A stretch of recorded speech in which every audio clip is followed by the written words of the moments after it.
Hello guys. So now that we are done with all the general topics, let us now move on to the specifics of all the systemic topics. Okay. So now it is going to be the head and neck, thorax, abdomen and pelvis. Okay.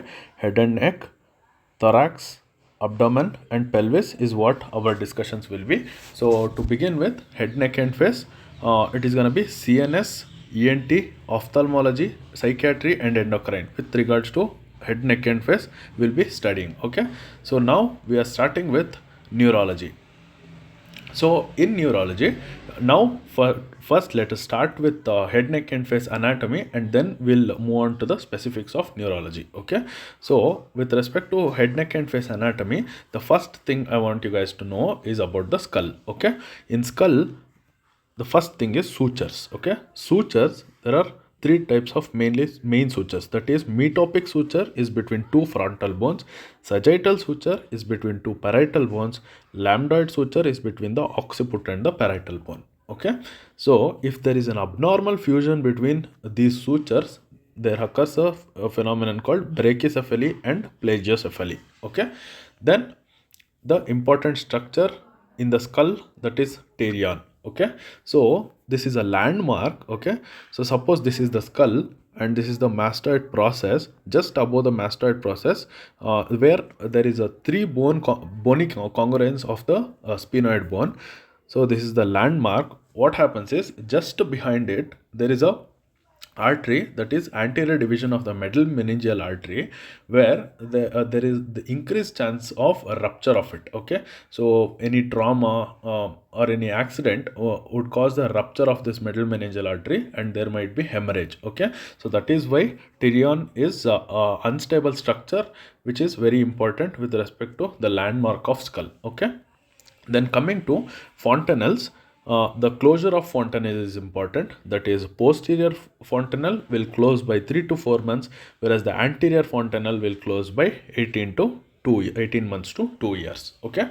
So then the most important thing that has been asked in many different exams, that is the base of the skull, the foramens and the structures that passes through these foramens. Okay. So let us now divide the skull, the base of the skull.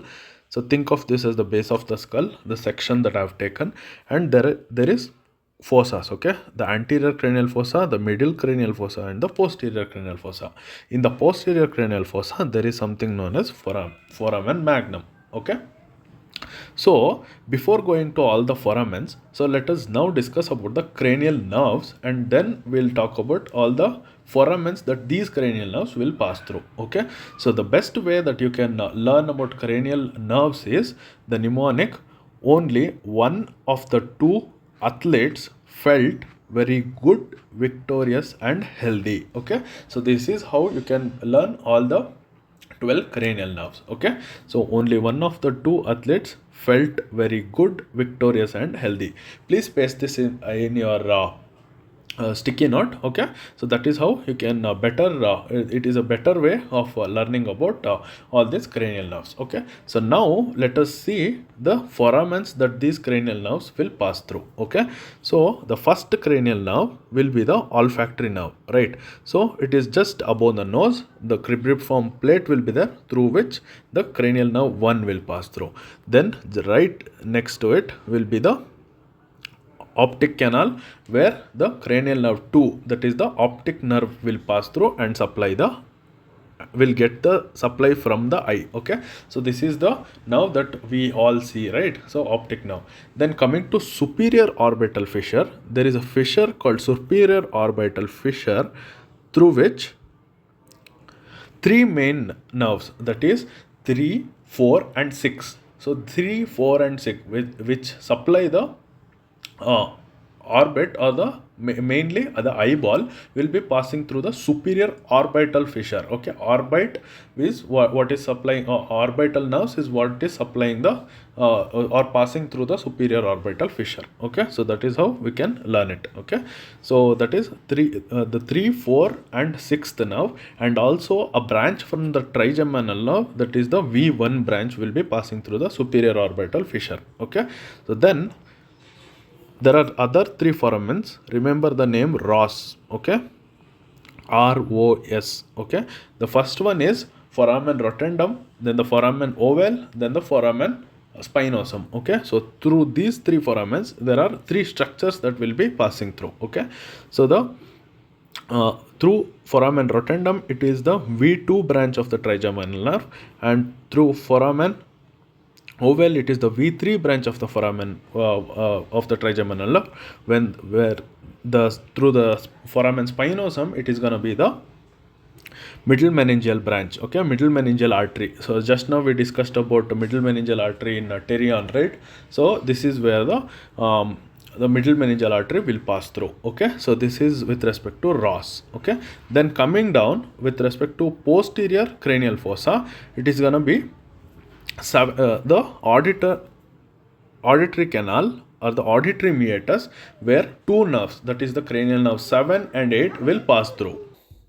So basically, the cranial nerve 7, that is the facial nerve, and the cranial nerve 8, that is the vestibulocochlear nerve, will be passing through one foramen, that is the internal auditory meatus. Okay, then coming to the other meatus, that is jugular foramen. Okay, so there is something known as jugular foramen, where the rest of the nerve, that is the 9, 10 and 11 cranial nerve will be passing through, and one the final nerve, that is the cranial nerve 12 hypoglossal nerve, will be passing through the hypoglossal canal. Okay, so this is all the cranial nerves that will pass through all the foramens. Okay, so best way of learning is you yourself draw a diagram like this and try to memorize all the cranial nerves that passes through it. Okay, so this is the best way to learn. Okay, then coming to scalp. So now that we are done with the skull, so the covering of it is scalp, right? So scalp, the things I want you guys to know is sensory supply of the scalp will be the lesser occipital nerve. Okay, then in bleeding, so whenever scalp bleeds, it is predominantly the dense connective tissue that is affected. Okay, so whenever there is bleeding in the scalp, it is going to be the dense connective tissue that is affected, and it separates its way. Okay, so this is the part that is affected. Then coming to vein of the scalp, it is the emissary veins that are present in the scalp. Okay, in the scalp there is emissary veins. Please remember the name emissary veins. Then coming to meninges, the two important points are dura. The main nerve supply of dura is the trigeminal nerve 2 branches, that is V2 and V3 branch. Okay, so trigeminal V2 V3 branch will supply dura. Okay, then coming to arachnoid and pia mater, so it is also called as leptomeninges. Okay, so these two layers is what we call it as leptomeninges. So this leptomeningitis, the inflammation of leptomeninges is known as leptomeningitis, where these two layers are affected. Okay, so that is why it is important to know these two layers. Okay, then moving on, the neck. Okay, so now that we are done with the skull, now we will move on to neck. Okay, so in neck there are two triangles. Okay, so consider, okay, this a human neck and the skull. So there is something, this is the mastoid. Okay, so this is the mastoid process. Okay, so from mastoid process there is a muscle called sternocleidomastoid. Okay, so from the sternum and the clavicle there is a muscle called sternocleidomastoid. The anterior to it is known as, anterior to sternocleidomastoid muscle is the anterior triangle of the neck, and posterior to the sternocleidomastoid is the posterior triangle. Okay, so this is how the triangles would be there. Okay, then they haven't asked any very important points with respect to anterior and posterior triangle. Rather than they have been asking with respect to all the muscles and the nerve supplies with respect to anterior and posterior triangles. Okay, so in anterior triangle there is the digastric muscles, the mylohyoid muscles, and all the nerve supplies they have been asking. Okay, so anterior digastric, it will be the facial nerve that is being supplied, whereas in the whereas a myeloid omohyoid myeloid muscles, it is the myeloid nerve that is being supplied. Okay, that is the important point that you guys have to remember. Then coming to the fascias of the neck, the outermost fascia, that is the investing fascia. Okay, so the outermost fascia will be the investing fascia. Then just right next to the vertebra, if this is the vertebra, just right next to the vertebra, the covering of the vertebra and the muscles right next to the vertebra will be the prevertebral fascia. Okay, right next to the trachea will be the pretracheal fascia, which also consists of thyroid gland and all. Then the right behind the tracheal fascia, it is pretracheal fascia, it is the buccopharyngeal fascia. Okay, buccopharyngeal fascia is very important with abscess and all. We'll discuss more about it in ENT. Okay, then there is carotid sheath right next to the pretracheal fascia, where the carotid vasculature will pass through, that is the carotid arteries and the jugular veins. Okay, so the important point with respect to carotid sheath is outside the carotid fascia is where the ansa cervicalis or the sympathetic chain will pass through. Okay, it is not a content of carotid sheath is the important point here. Okay, so that is what with respect to neck. So neck is done. Okay, head and neck is done. So now with respect to face, they are asking the muscles of mastication. Okay, so muscles of mastication, there are 4 different muscles, that is temporalis, masseter, medial pterygoid and lateral pterygoid. Okay, so each of them have a different function.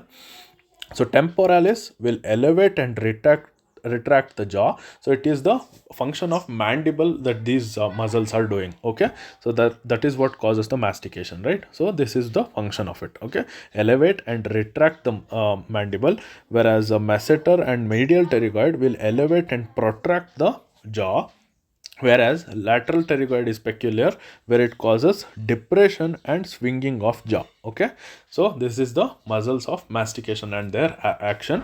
So it is supplied by trigeminal nerve. Okay, so this is an important point with respect to the anatomies. Okay, so all that we discussed was skull, that is head, then we went to neck and the face. Okay, head, neck and face anatomy is done. Okay, so all the important points we have covered. Now we will move on to the embryology of neurology. Okay, so neural chapter embryology is what we are going to discuss, and its abnormalities we'll discuss. Okay, so remember from the first chapter that we discussed embryology, there is something called neural tube, right? Neural tube was developed from ectoderm, which give rise to prosencephalon, mesencephalon and rhombencephalon. Okay, so prosencephalon will give rise to cerebrum, thalamus and hypothalamus, whereas mesencephalon will give rise to midbrain. Okay, the rhombencephalon will give rise to pons, cerebellum and medulla. So finally it can form the brainstem. Okay, brainstem will be formed from these two structures. Okay, so this is the embryological origin of the entire CNS. Okay, suppose there are abnormalities, okay, in the formation. What are the abnormalities that we can see? There is neural tube defect. So from neural tube only all these structures formed, right? So if there is a defect in formation of this, there will be neural tube defects. Okay, so why does this mainly happen? Remember, in obstetrics, again I'm going to tell you, so it is the folate deficiency. Okay, so when there is a folate deficiency, there is high risk of neural tube defect. That is why we supplement folate to all the pregnant women, right? So with respect to neural tube defect only, this is why we supplement folate, that is B9, vitamin B9. Okay, so this is why we supplement it. Okay, so suppose there is a defect in it, so there are 2 types of abnormalities it can form, that is the spinal diaphyseum and another one is cranial dysarthrism. Okay, so spinal dysarthrism and cranial dysarthrism. Okay, so with respect to spinal abnormality, it is going to be spina bifida, meningocele and meningomyelocele. Okay, so let us see what is the difference between them. So if there is a neural tube defect but there is no herniation, then it is going to be spinal bifida, whereas in meningocele it is going to be meninges that is herniating, whereas in meningomyelocele it is going to be meninges plus the neural tissue that is being herniated. Okay, so this is very important with the difference of all these 3. Remember, with respect to spina bifida, the ultrasound would look like lemon sign. Okay, again I'll show you the ultrasound in the USG. I'll remind you this. So this is what the spina bifida ultrasound would look like. Okay, so ultrasound, so this looks like a lemon, right? So that is why the name lemon sign. Okay, so please remember this. Okay, then coming to cranial abnormality, we discussed about the spinal abnormalities of the neural tube defect. Now with respect to cranial abnormalities, it is going to be the anencephaly. Okay, so that we should be aware of. You remember, right? Anencephaly, the spotter from our final year exams. So that is it looks like a frog faced baby. Okay, frog faced baby will be there. Okay, so this is how the ultrasound also would look like, frog face. Okay, so this is with respect to the cranial abnormalities. Then the other main abnormalities are the Chiari malformation. What does it mean? Okay, there are two types of Chiari malformation. That is, the first Chiari malformation is the cerebral tonsil will be coming out through the foramen magnum. Okay, if it is the cerebellum plus the medulla, then it is going to be Chiari 2 malformation. Okay, so it is the tonsillar herniation, the cerebral tonsil herniation through the foramen magnum. Foramen magnum we discussed, right? So the largest foramen that is present in the skull. So through this, if the cerebellum is herniating out, then it is going to be Chiari malformation. Okay, we all should be aware of this. Then coming to Dandy-Walker malformation. So this is also a cerebellum related only. So consider this the cerebellum, and in the middle we'll discuss about the cerebellum more in the further going down. But now for the reference, so consider this, the middle part is known as vermis. Okay, so there is something called as vermis in the cerebellum. Suppose there is agenesis of vermis. If there is no vermis, what happens is the right behind vermis there is fourth ventricle. Okay, so fourth ventricle where the CSF and all will be there. Okay, so this enlarges, this ventricle starts enlarging. Okay, so this ventricle starts enlarging, and when we take a MRI or CT, this looks like a big space. Okay, so that is what the Dandy-Walker malformation looks like. Okay, one more thing is the differential diagnosis of Dandy-Walker malformation. Please do not confuse this with vein of Galen. Okay, there is something called vein of Galen malformation, where it looks almost the same. Okay, so this also looks like the enlarged part near the vermis. So that also that is where the vein passes through, and that also will be enlarged. Okay, so please try to differentiate between Dandy-Walker and the vein of Galen malformation. Okay, so that is all with respect to the embryology and abnormalities of neurology. Okay, so now we'll move on to the specifics of neural anatomy. Okay, so now let us discuss quickly the anatomy and the physiology of the neural system. Then we can easily jump on to the neural pathologies. Okay, so now starting with the first thing, that is the limbic system. All the memory and all will be the limbic system, right? So the parts that are important are hippocampus, amygdala, striatum, neocortex and entorhinal cortex. Okay, so let us see each function of these limbic systems. So that is hippocampus, the new episodic memory will be the hippocampus. So new episodic memory, whatever will be there, so that will be stored in hippocampus. Okay, so then when it comes to emotional memory and fear processing, it is going to be the amygdala. Then coming to striatum, it is the procedural memory. Okay, and the habits that we do will be in the striatum.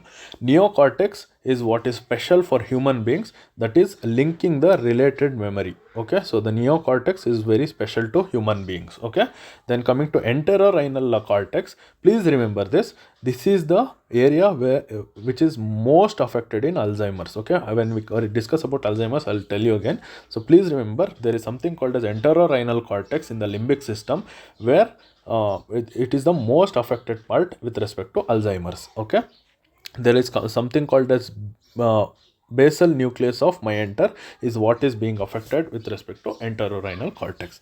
So this is all about limbic system. Okay, so then there is something called as dopaminergic pathway. Okay, so dopaminergic pathway are mesocortical, mesolimbic, nigrostriatal and tuberoinfundibular pathway. Okay, so these four are important dopaminergic pathway, where dopamine is very important for these pathways to be processing. Okay, so this contains all the movement, etc. Okay, so mainly movements. Okay, so mainly movements is what the dopaminergic pathway is involved in. When this is affected, it leads to many pathologies we'll see further going down. Okay, and the most important point that I want you guys to remember is antipsychotics, right? So antipsychotics that we use in psychiatric patients, this is what we are trying to target. Okay, so dopaminergic pathway. Okay, so we'll discuss more about this when we go to psychiatry. I'll remind you this. Please remember, there is something called as dopaminergic pathway.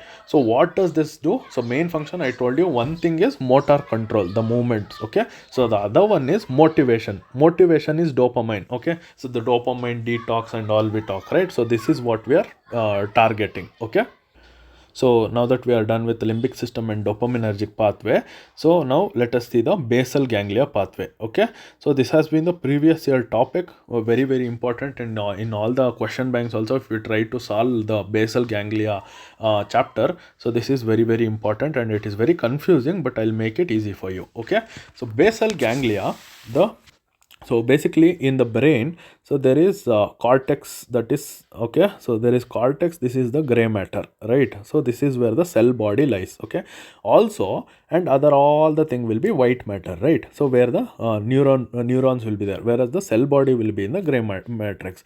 But inside the brain also there are certain parts where the gray matter can be found.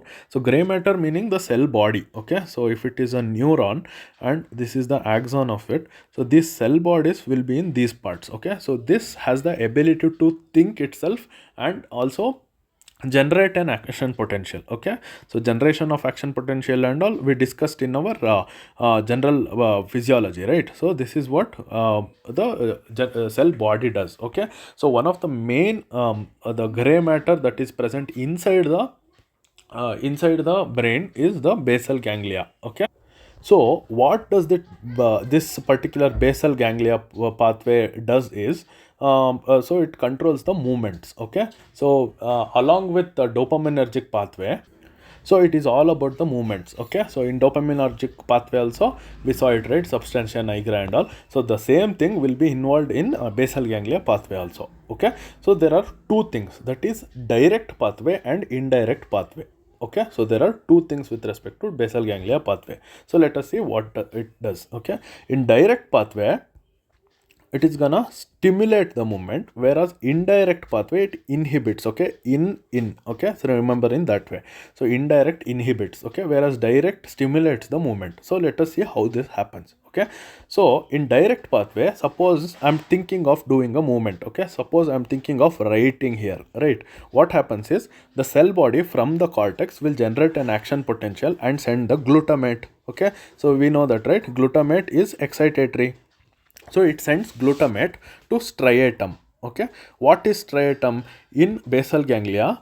Okay, so remember in basal ganglia there are structures. Okay, so one structure is caudate nucleus, then below it is putamen, globus pallidus externus and globus pallidus internus. Okay, so on the other side also, this is one side, then this is the other side. Okay, so this is the other side. Okay, I'm taking a section. Okay, section in the coronal plane and seeing this structure. Okay, so this is how the basal ganglia would look like. Okay, the caudate nucleus and the putamen together are called as striatum. Okay, so together are called as striatum, and whereas globus pallidus and globus internus is these structures. Okay, so globus pallidus and globus pallidus externus, globus pallidus internus. So this is caudate nucleus, this is the putamen. Okay, together is striatum. So what happens is, so now I'm thinking and now it sends a signal to control. Okay, so one signal will go down. We'll discuss more when it comes to cerebrum, how the signals will pass down through the internal capsule and all, but it will also send the signals to the basal ganglia pathway to make the control. Okay, so whether how much force should I put, whether it should be slow movement or whether it should be fast movement, is what this basal ganglia controls. Okay, so now that I've thought of a movement, and now it has sent a glutamate to striatum, that is caudate and putamen. So what happens is striatum will send GABA. Okay, GABA is inhibitory. Okay, so what does it inhibit? It inhibits globus pallidus internus. Okay, in direct pathway, it is the globus pallidus internus, the internalmost globus pallidus. Okay, so internal globus pallidus will be inhibited. So when globus pallidus is inhibited, there is other structures called thalamus. Okay, so thalamus is there. Okay, so here what happens is the thalamus gets activated. Okay, so when the globus pallidus internus is inhibited, thalamus will be activated, which causes the motor what it does is it will send the signal to the motor cortex. From motor cortex only it came, right? So suppose this is the motor cortex. Okay, so this is the brain and all the basal thing we discussed. Okay, so this will send the signal to the motor cortex. Okay, then finally what it does is motor cortex will send all the fibers through the internal capsule. Okay, so through the internal capsule it will send down through the spinal cord, through my hands it is telling to write down. Okay, so to write this arrow. Okay, so this is how the entire movement pathway works with respect to direct and indirect pathway. Okay, so this we discussed was direct pathway. So now let us see how it will inhibit. Okay, indirect pathway is inhibition pathway, right? So let us see how the inhibition works. Okay, so now I'm thinking to stop writing. Okay, now suddenly I stopped writing, right? So what happens is cortex sends glutamate, again the inhibition. Okay, inhibitory signal, inhibitory neurotransmitter to the striatum. Okay, so to striatum it sends again. So again here in striatum it is releasing GABA. Okay, so please don't confuse both the sides, it is same. Okay, I'll tell you what happens after, how does the brain decides whether to stop or whether to start. Okay, see both in both the pathways it is sending glutamate and GABA, the inhibition, and it is inhibiting the globus pallidus. So how does the brain decide, right? So I'll come back to that. Okay, please now remember. So striatum will send GABA and inhibits the globus pallidus externus. Okay, so inhibits the globus pallidus externus. So this globus pallidus externus will inhibit the subthalamic it will activate the subthalamic nucleus. See, inhibition of globus pallidus internus activated the thalamus, whereas inhibition of the globus pallidus externus will activate the subthalamic nucleus. What does this subthalamic nucleus activation will cause is it will activate the globus pallidus internus. Okay, see here in GPI was in direct pathway, GPI was inhibited, whereas in indirect pathway it is activated. Okay, so please remember it is activated. Okay, what it happens is when GPI is activated it will inhibit the thalamus, right? So here the thalamus was activated, which led to the motor cortex to cause the movement, whereas here the thalamus is getting inhibited, which led for the motor cortex to cause the movement, decrease in movement. Okay, that is the major difference. Okay, so how did it happen? So it is the substantia nigra. Okay, so it is the substantia nigra. Remember this, right? Substantia nigra, millions of times we have learnt in Parkinson's. Okay, so substantia nigra is what decides and what sends the signal to the striatum that it should be, whether it should be excitatory or inhibitory action, that the function should happen. Okay, see here the cortex sends glutamate, here also cortex sends glutamate, here also striatum sends GABA, here also striatum sends GABA. So it is the substantia nigra that decides what particular action should be happening. Okay, this is what will be affected in Parkinson's. Okay, so that is why that pill rolling movement and akinesia, that is where the movements and all will be affected, right? So that is why the substantia nigra is a very important structure. What, see, substantia nigra, we have always learned that dopamine is what is needed, right? Here also we learned, right? In dopaminergic pathway, it is the in dopaminergic in the dopaminergic pathway. So it was dopamine that was activating the substantia nigra and all. So here the D1 D2 receptors are all there. So that is why for substantia nigra to work, so it is the dopamine that it secretes. Okay, so dopamine is what it secretes. When dopamine is not being secreted by substantia nigra, it leads to Parkinson's. Okay, so we'll come back to Parkinson's in the later part of this chapter. Okay, that's it with respect to basal ganglia pathway. Please listen to this once again and you will be done with the basal ganglia pathways. Okay, the reason why it is important is the clinical significance of this pathway. Okay, so we were discussing, right, there are many parts with respect to basal ganglia, that is caudate, putamen, globus pallidus and all. So if each part is affected, each of this have a different clinical feature that they present with. Okay, so when the striatum is affected, so caudate and putamen, right, I discussed, right, striatum means caudate and putamen. C for C. Okay, so chorea, there will be chorea. Okay, so particular see, this is an important, very important topic with respect to the video based questions. Okay, so chorea, athetosis, hemibolismus. Okay, so this is the best question that they can ask, all the gates and these different actions that they produce with respect to basal ganglia abnormalities. Okay, so caudate and putamen, if they are affected, it leads to chorea, whereas globus pallidus, if it is affected, it leads to athetosis. Okay, if the substantia nigra is affected, we all know it is going to be Parkinson's. Then subthalamic nucleus, if it is affected, it leads to hemibolismus. Okay, hemibolismus is a proximal parts of the limb that is affected, and there will be a dancing kind of movement or swinging kind of movement basically. Whereas athetosis, there will be a hand that is think of hand that is typing. Okay, in Parkinson's, you remember, right, pill rolling movement will be there, and akinesia with very difficulty in walking and all, they'll walk like a penguin and all. So this is what Parkinson's would look like. When it comes to chorea, it will be dancing, think it like Bharatanatyam, someone is doing a hand Bharatanatyam. Okay, so that will be with respect to caudate and putamen or abnormalities. Okay, so this is all with respect to basal ganglia pathway. Then moving on further down, the thalamus and hypothalamus. Okay, so not much is very important with respect to thalamus and hypothalamus. So only the important functions I'll tell you. Okay, hypothalamus, you remember there are many nucleus. Okay, many nucleus is there, and the main action is it will send the releasing hormones, right, to the pituitary gland. Okay, so the pituitary gland, the releasing hormones it will send, and pituitary gland will secrete all the hormone actions that all the endocrine glands will act on. Okay, we'll learn more about this in endocrine. So but now, for now, remember hypothalamus has this major function. Coming to thalamus, thalamus is like an egg.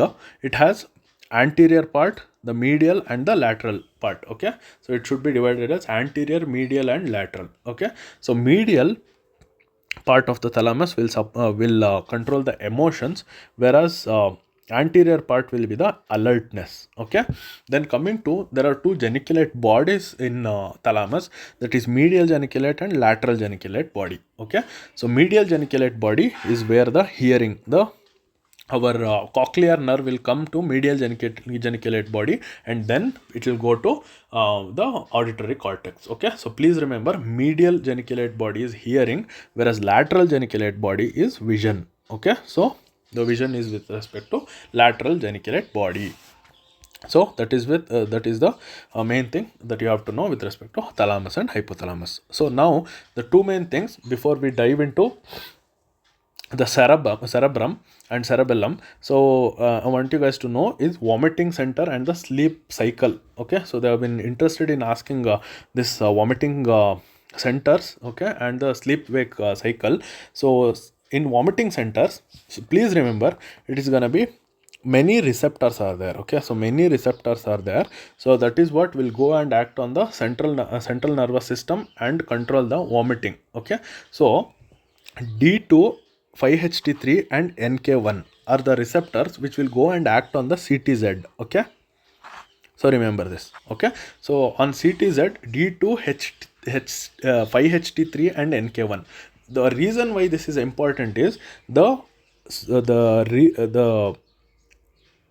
anti-vomiting drugs will go and act on these kind of receptors. Okay, this is where these anti-vomiting drugs will go and act on, and it should be carefully given in certain of the cases, because it might affect the already existing drug reaction or the already existing neurological pathology. Okay, so that is why it is very very when giving a anti-vomitic drug or anti-emetic drug, so we should be very careful. Okay, so in what are am I targeting is what we should be always aware of. Okay, so that is why it is very important. So these three receptors will target these receptors in the central nervous system. Okay, then H1 and M1 will target on the vestibular system. Okay, so this is the thing I want you guys to know. So the examples with respect to D2 are metoclopramide and domperidone. So that is why with antipsychotic drugs, so basically this is what will go and act, right? So on the D2 receptors is what the antipsychotics is acting on. Again, if I'm going and giving metoclopramide and domperidone in an antipsychotic therapy patient, it is gonna affect. Okay, so it is gonna cause an adverse effect. So that is why we should be very careful. Then coming to CTZ, 5HT3 receptor, it is going to be ondansetron. This is a common drug that we give, right, on the ondansetron. So that is why that is where it will go and act on the 5HT3. Okay, then coming to H1 and M1, this will act on vestibular system, right? So that is why we'll give in like a motion traveling sickness and all. Okay, so somewhere if we are going in guard section and all, so this is where we'll give this. Okay, so H1 and M1 blockers. So that is how you should give. Okay, so for everyone we should not give ondansetron. So that is like the targeted therapy should be specific. Okay, so if someone is vomiting, if we could start giving ondansetron, what is the use of it? Okay, so there is no use of it. So we should specifically target like what the person actually requires. Okay, so promethazine and hyoscine patch. Okay, hyoscine patch with respect to M1 receptor will cause the reduction in motion sickness. Okay, so this is with respect to vomiting centers. Then coming to a brief explanation about sleep wave cycle. Please remember the mnemonic: bats drink blood, right? So vampires, bats and all will drink blood, right? So remember, bats drink blood. Okay, so meaning it is B for beta wave, alpha wave, theta wave, K spindles, delta wave, and again beta wave. Okay, so what does that mean? So when we are awake, it is gonna be the beta wave that is activated in our brain. This is with respect to EEG. Okay, so EEG, electroencephalogram, right? EEG. So this is what it would look like. Okay, so beta wave when we are awake, whereas alpha wave when our eyes are closed, almost eyes are closed but we are still awake. Okay, we are trying to sleep, that is when the alpha waves will be there. The first stage of sleep, that is non-rapid eye movement sleep, that is where the theta waves comes in. Then the muscles, not this muscle, K spindle fibers will be in the NREM 2, non-rapid eye movement 2. Okay, NREM 3 is delta wave, whereas REM sleep will be almost looking like awake. Okay, so rapid eye movement sleep will be the beta wave. Beta wave and awake state is almost similar. REM is where we get to see the dreams and all. Okay, so please remember this with respect to sleep wake cycle. Okay, so now the important things, the cerebellum and the cerebrum, will look into it. Okay, so starting with cerebellum. So now with respect to cerebellum, there are three main parts. Okay, the first one is cerebellocerebellum. By the name itself, it is the specific cerebellum. Then the spinocerebellum, which acts like a spine of the cerebellum. The vestibulocerebellum, meaning it is connected to the vestibular system. So this is how the main three parts of cerebellum are there. Okay, so let us see what does that actually contain. Okay, so vestibular cerebellum contains the flocculonodular lobe. Okay, so this is flocculonodular lobe with respect to vestibulocerebellum. Coming to spinocerebellum, it is the vermis we discussed, right, with respect to Dandy-Walker malformation and all. There is a structure in the middle Okay, so the green structure is vermis. Okay, so vermis is going to be the green structure. Okay, so the spinocerebellum will be the vermis and the intermediate zone. Okay, then cerebellum, that is a specific cerebellum, will be the lateral hemisphere. Okay, so think of this like the cerebrum of the cerebellum. Okay, in that way. So let us see what are the actions of these parts of the cerebellum.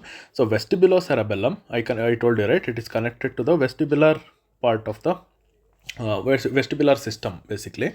So it controls the balance and eye movement. Okay, so basically all the nystagmus and all will be because of vestibulocerebellum. Okay, so balance, the peripheral balance will be maintained by the vestibulocerebellum. Okay, so axial balance and the vestibulo-ocular reflex will be by the vestibular cerebellum. So if it is affected, the clinical features will be truncal ataxia and nystagmus. I told you, right, the eye movements and all will come to will be with respect to vestibular cerebellum. Okay, so that is why nystagmus. Okay, when it is affected. The coming to spinocerebellum, the spine, right? So in the name itself it is there. So vermis in the middle. So it mainly functions as the posture and with respect to posture and gait. Okay, so that is what the axial balance and posture. Okay, so axial skeleton is what maintains the axial balance and posture, right? So this is what the vermis also controls. Then coming to coordination of the limbs. Okay, so coordination of limbs and proprioception, all this. Okay, so all the major balance and all will be by the vermis. Okay, so this is what it controls. If it is affected, the clinical features will be truncal ataxia, wide based gait, and in alcohol. Okay, in chronic alcoholics, this is what is affected. Okay, so in chronic alcoholics, this is what is being affected. Okay, then in medulloblastoma, we'll discuss more about medulloblastoma in tumor chapter here itself. So the medulloblastoma mainly affects the spinocerebellum. Okay, remember this. Then coming to cerebellocerebellum, I told you, right? So this is like a cerebrum of the cerebellum, the lateral hemisphere we discussed, right? So this is the main thing of cerebellum. So it controls the precision. Okay, so precision movement. For example, if I am writing A, so it is the cerebellum that told my hand to maintain the precision of it. A. Okay, so this is the cerebellum that told me to maintain this thing. Okay, so that is with respect to the precision maintains the lateral hemispheres. Okay, so that is what it controls, the skilled movements, the fine motor movements. Okay, so this is what is controlled by the lateral hemisphere.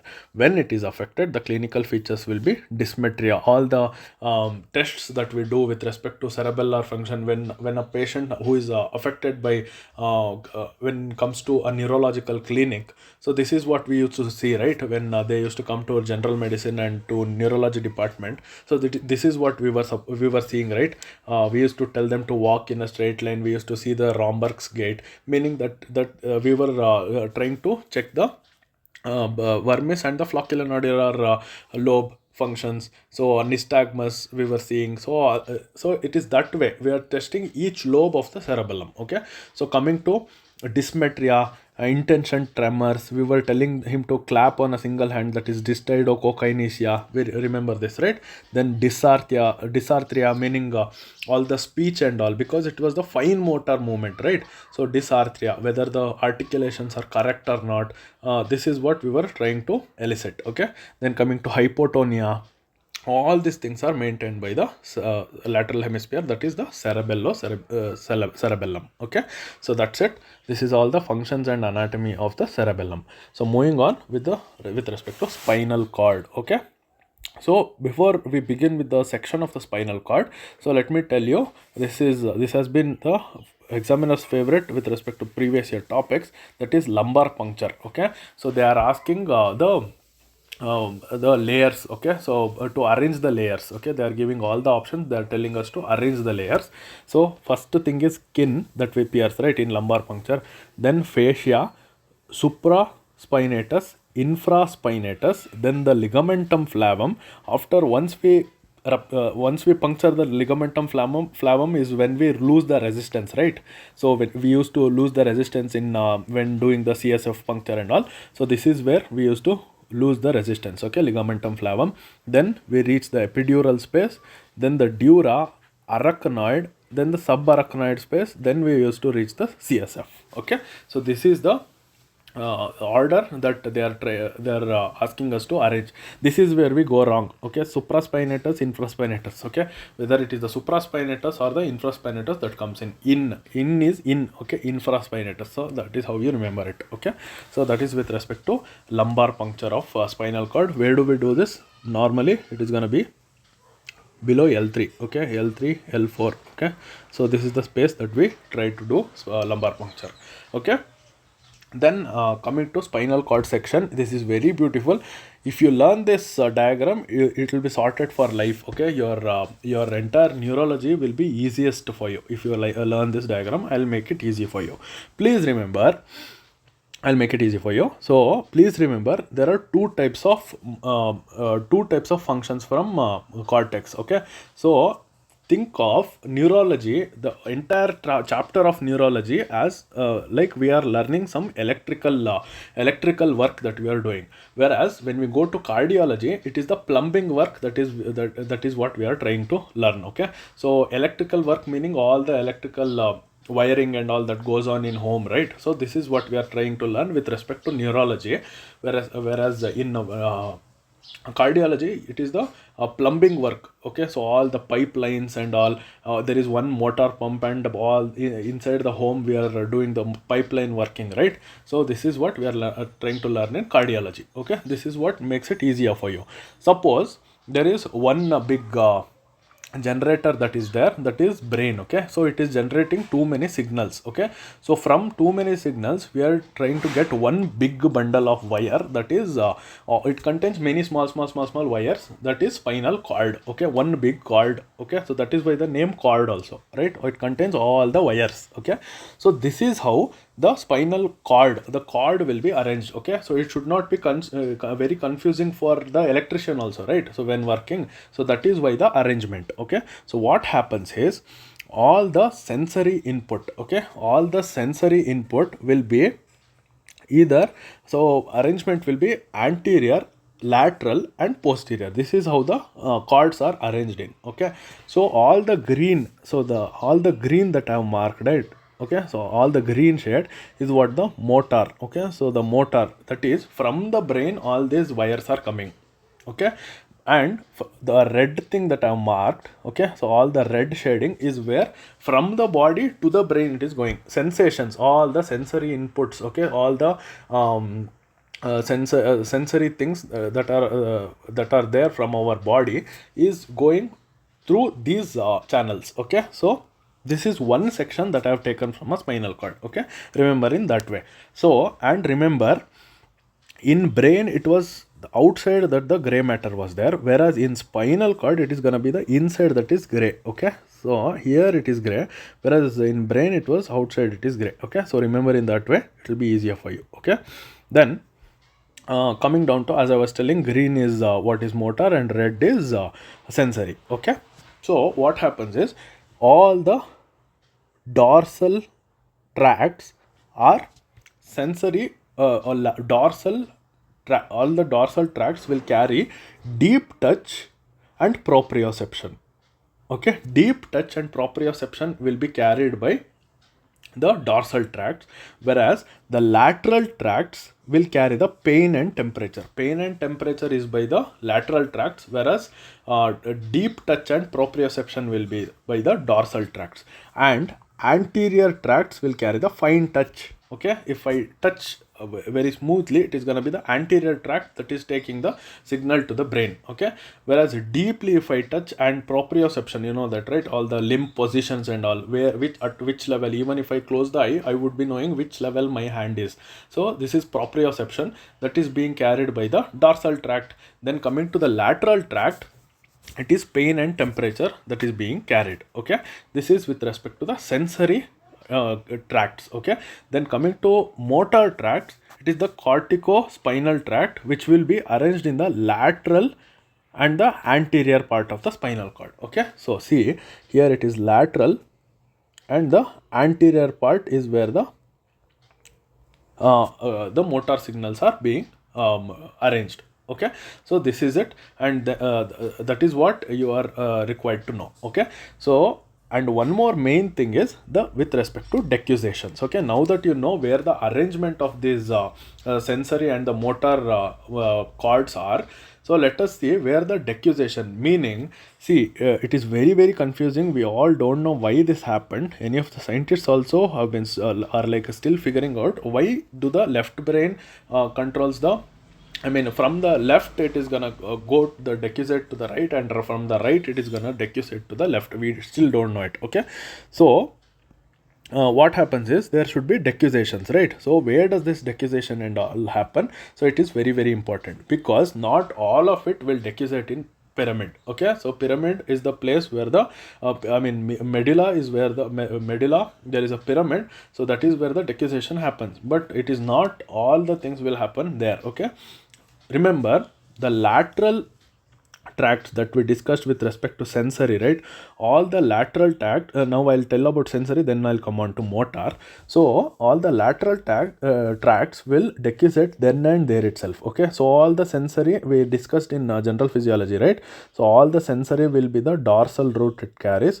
All the motor will be the anterior, will come out anteriorly from the spinal cord. Okay, so now sensory. Okay, someone is touching me and the sensory signal is being carried. Okay, so now pain and temperature, someone has pinched me or some heat I have felt. What it does is, so pain and temperature will decussate then and there itself. At the same level it will decussate, and then it will be carried to the brain. Okay, so this is with respect to lateral spinothalamic tract. Okay, spinothalamic tract. Okay, then coming to dorsal spinothalamic tract, so what happens is, it does not, see, the sensation has come that someone is touching me, it does not decussate to the other side here itself. What it does is, it will go travel above on the same ipsilateral side, and in medulla is where the decussation happens. It is exactly at gracili and cuneate nucleus, but it is an extra edge point. But please remember medulla at least. Okay, so it is medulla is where the decussation is happening. Okay, with respect to the dorsal tracts. Okay, then coming to motor tracts, already it will decussate in the pyramid and then come down. Okay, so remember, from the motor thing will be coming from brain, right? See, these are the things, the sensory thing we discussed were from the spinal cord, it is going to the brain. Okay, so but with respect to corticospinal tract, it is going to be from cortex, it is coming to the spine, right? So the motor will be decussating at the pyramid. Okay, then it will be coming down. Okay, so this is the decussations that you need to learn, and this is all and everything with respect to spinal cord. Okay, please close your eyes, and once you revise it, and it will be easier for you, because all the pathologies, all the pathologies with respect to spinal cord injury is based on this thing that I told you to remember. Okay, so this is all and everything you need to know with respect to spinal cord. So then, now moving on to the main thing, that is the cerebrum. Okay, the boss. Okay, so when we discuss about cerebrum, so let me take a section of the cerebrum. Okay, so think of this as the cerebrum. Okay,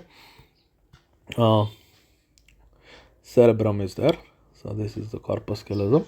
Then again here the cerebrum is there, here the cerebellum and the spinal cord is there. Okay, so this is the section that I have taken. Okay, so think of this in this way. Okay, so there are fibers that should communicate between the areas. Okay, so there are inter area fibers. Okay, all the this is all electrical work only, right? So the between the each department in our brain, there are fibers that are passing through. So there are three main kinds of fibers, that is commissural fibers, that is between two hemispheres. Okay, so between two hemispheres is what the commissural fibers are there. Okay, so commissural fibers are these things. Okay, between the two hemispheres. What is this called? This is called as corpus callosum.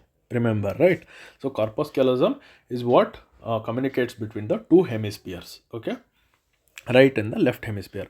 Then there are association fibers which are just communicating between the next gyri. Okay, this is gyri, this is sulcus. Okay, so this is sulcus, this is gyri. Okay, so gyri and sulcus, you know that, right? If you take a look at the brain, it looks like this. This uh, pulled up part is gyri, whereas the depression part is the sulcus. Okay, so between each gyri, if the communication is happening, okay, if the communication is happening, then it is the association fibers. Okay, then between two different gyres, like the two different gyres who are like a little bit far away, it is the fasciculus cingulum. Okay, so the association, these are association fibers only. So this is how the fibers would communicate. Okay, so through association fibers. Two hemispheres, it was commissural fiber. Then coming to projection fibers, it is going to be the long fibers. Okay, from cortex it is going down to the spinal cord. Okay, through the internal capsule. Remember, right? We'll come back to internal capsule when we are studying about stroke, but now for now remember. So from the cortex it is coming down to the spinal cord, right? This is the upper motor neuron, UMN. Okay, upper motor neuron till the spinal cord, whatever it is this is known as UMN. So this is what the fiber would look like. Okay, internal capsule, the corona radiata, and all these things will be the projection fibers. So these are the kind of fibers or the electrical network that is there inside the brain. Okay, so before we study about the gyrus, the cortex parts, so this is what I want you guys to know. Okay, then coming to the major, that is cerebrum. So we all know that, right? So there are bones with respect to skull, that is frontal bone, parietal bone, temporal bone, the occipital bone. Okay, so that is the same areas that is present in the cerebrum also. It is going to be, see, the frontal zone, the temporal zone, the parietal zone, and the occipital zone.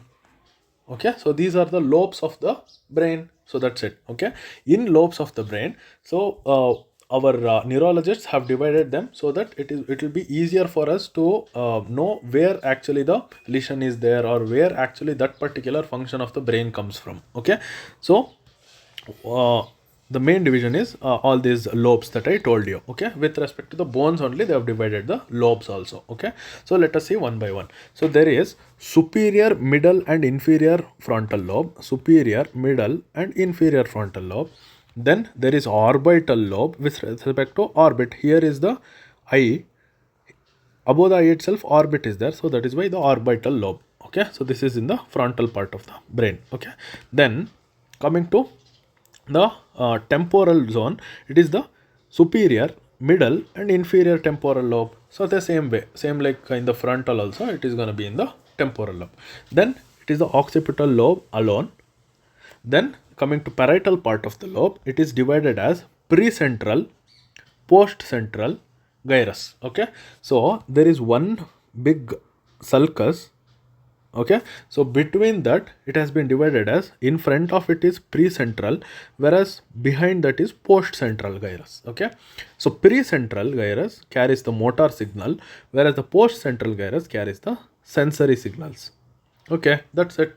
Then there are extra other lobes, that are supramarginal lobe and the angular gyrus. Okay, so this is extra edge point that if you want you can remember. Okay, so this they'll never ask anything about it, just for your knowledge I've told you. Okay, so that we would be on the same page what I'm referring to. Okay, when I'm discussing about the pathologies, so that we would be on the same page when we are discussing about it. Okay, so that's it with respect to the lobes of the brain. Okay, then coming to the areas, that is the Broca's area and the Wernicke's area. Okay, so we discussed about the inferior frontal lobe, right?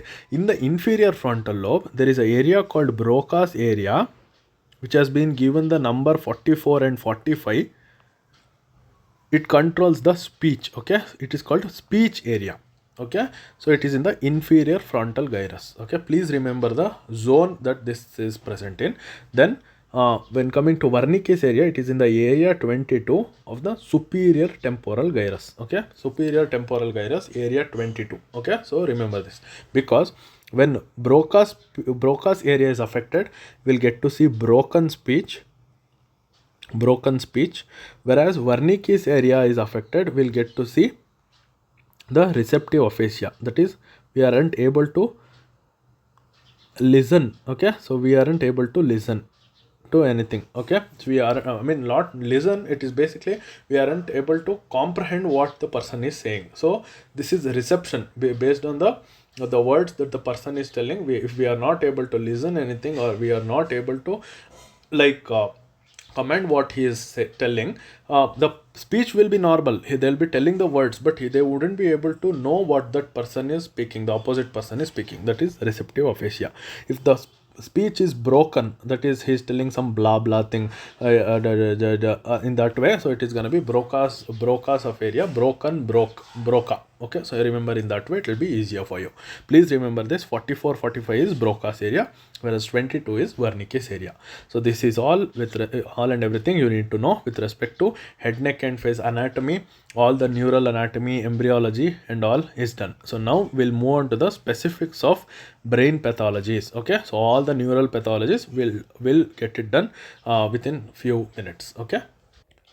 So to begin with the brain lesions, let us see each area, if it is getting affected, all the areas that we discussed in the anatomy, if it is getting affected, what are all the features that it will come up with. Okay, so starting with the cortex, the cerebrum. So I told you, right, there are frontal lobe, parietal lobe and the temporal lobe, right? So if the frontal lobe is affected, then there is lack of initiation and anosmia is there, because that is where we start all the initiation and all. So if we want to start something good, if you want to start studying and all, so frontal area is the frontal area has the function of it. So that is why lack of initiation is affected if the frontal area is affected. Then in parietal lobe there is a dominant lobe and non-dominant, meaning see in the parietal lobe, if the left lobe is affected, left lobe is the dominant for most of the human beings, 99% will be the left lobe. Okay, so so if dominant lobe is affected, then there will be inability to perform the skilled movements will be with respect to parietal lobe. Also we discussed in cerebellum, right? So cerebellum also maintains the skilled movement. It will fine tune the skill movements, that's it. Okay, skill movements, the thinking and all will be done by the parietal lobe. Okay, so if it is the non-dominant lobe that is affected with respect to parietal lobe, it is the hemispatial neglect. Okay, hemispatial neglect will be there. Okay, so with respect to parietal non-dominant lobe. Then coming to temporal lobe, it is also same thing. So it is dominant and non-dominant. So if the dominant lobe is affected, that is the left lobe affected, then there will be memory impairment and Wernicke's aphasia. That is what we discussed, right? The main areas of speech, that is receptive aphasia will be there with respect to Wernicke's area. Okay, so that is what happens with respect to temporal lobe. Then if the non-dominant lobe is affected, that is the right, then it is going to be non-verbal memory. Okay, so non-verbal memory will be affected. So this is with respect to cortex. Then coming to basal ganglia, we already discussed, right? The chorea, athetosis, hemiballismus, all these things will be there. Then coming to limbic system, this is also we discussed, right? It limbic system mainly controls all the memory stuff. So that is why we'll get anterograde amnesia meaning loss of memory. Okay, so all the previous memory will be intact, whereas the forward memory, okay, so the episodic memories that goes on from that day of injury will be lost. Okay, so we wouldn't be able to make the memories. Okay, so this is what comes up with the limbic system if it is affected. Then coming to midbrain, if it is affected, there are two things that is very very important. Okay, so in midbrain there is something called as area of red nucleus. Okay, there is a nucleus called red nucleus. Okay, so if red nucleus, it facilitates the flexion. Okay, please remember the function of the red nucleus so that it will be easier for you with respect to what happens if there is a damage.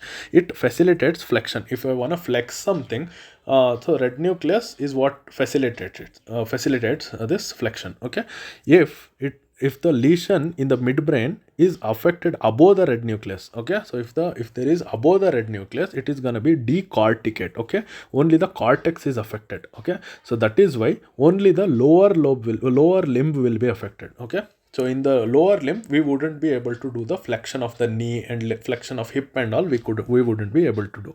Suppose if it is below the red nucleus, so meaning the red nucleus also is affected. So below the red nucleus. So it is going to be a decerebrate. Okay, cerebrum is the entire part, right? So if it is a brain, so it is the entire cerebrum that is affected, whereas the cortex in this only the cortex part is affected.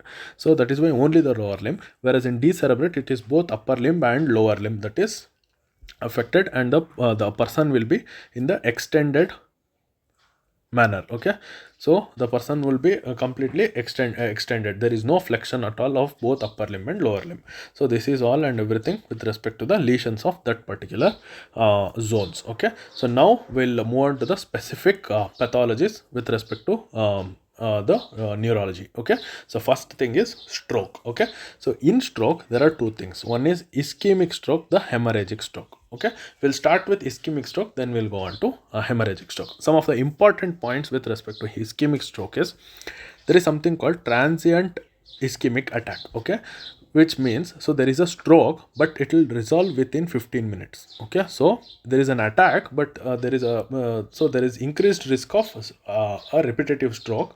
The stroke might relapse, but it is gonna be only for 15 minutes. Okay, so this is transient ischemic attack where the person might have syncope and all these things. Okay, then the other important point is if it is more than 20 ml per 100 per gram per minute.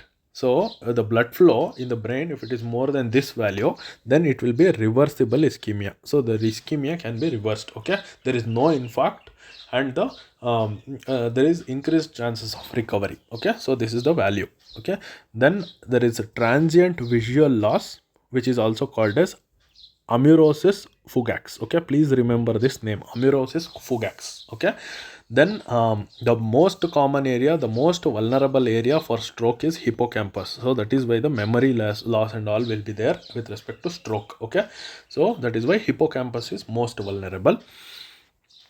In a patient with afibrillation, to assess the risk of stroke and to give them to decide whether to give the anticoagulants or not, so we do a scoring called Chad's-Vasc score. Okay, Chad's-Vasc score. All this scoring and all I've given at the end of the PDF. Okay, please go to the, because all these scores and all we are supposed to know just before entering the exam. Okay, so if it is less than 2, there is no require of anticoagulant, but if it is more than or equal to 2, the person would require the anticoagulants, because there might be an increased risk of stroke. Okay, in a AFib patient. Okay, so now with respect to ischemic stroke, let us now see the circle of Willis, so that it is easier for us to decide the syndromes and the clinical symptoms or the clinical features the patient might come with. Okay, so this is the circle of Willis, we all know, right?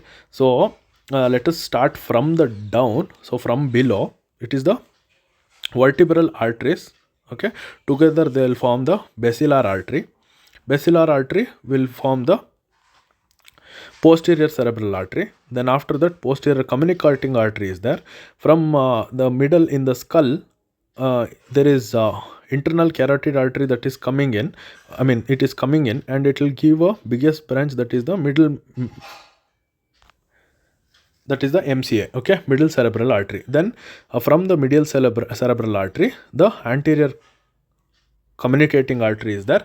Then from anterior communicating artery, the two main branches, that is anterior cerebral artery, will come up. Okay, so this is how the circle of Willis is there. Okay, so this is the entire brain arterial supply. Okay, so if there is a stroke in each particular artery or in that particular arterial zone, so that particular syndrome will occur. Okay, so let us see one by one. So the important point with respect to anterior communicating artery and anterior cerebral artery is it is the most common site of aneurysm. We discussed in about aneurysm in general surgery, right? So ballooning of the arteries. So this is the most common site where the aneurysm might happen. Okay, with respect to middle cerebral artery, it is middle cerebral artery mainly supplies the lateral hemispheres, right? So if it is affected, then there will be skilled movement loss. That is where the parietal lobe is being supplied by middle cerebral artery only, right?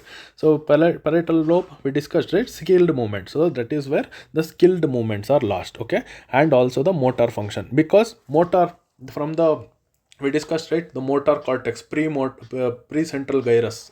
So motor system is also affected. Okay, so this is also known as Gerstmann syndrome. Okay, so Gerstmann syndrome, where the skilled movements are lost, it is where the Gerstmann syndrome come up in. Okay, then coming to the important, that is the posterior cerebral artery. If it is affected, it is called as Weber's syndrome. Okay, Weber's syndrome is posterior cerebral artery that is affected. Here we'll get to see cranial nerve 3 that is affected, that is the oculomotor nerve that is affected, and the contralateral weakness. Okay, so in all these things, stroke meaning there is weakness in the limbs, right? So all these things we'll get to see the weakness. Okay, please remember that all the strokes will get to see the weakness. It is the area that we should decide whether it is the left brain or the right hemisphere that is affected. That is what the question would be. But this is the basics. Okay, so that is like the weaknesses will be there, the contralateral weaknesses will be there. Okay, so this is the Weber syndrome. Then coming to basilar artery, so I told you, right, the two vertebral arteries together form the basilar artery, which will be in the brainstem, that is mainly pons. Okay, so basilar artery, if it is affected, it is mainly affecting the pons. Okay, so there are two main syndromes that might occur, that is Millard-Gubler and locked-in syndrome. So if Millard-Gubler syndrome is there, it will affect the pons mainly. It will cause the facial palsy, because from pons only the facial nerve and all will come out, right? So it is going to be facial palsy and also the contralateral weakness. See, contralateral weakness is for everything. Okay, so please remember in that way. Okay, then there is something called locked-in syndrome, where there is quadriplegia. The person cannot move at all.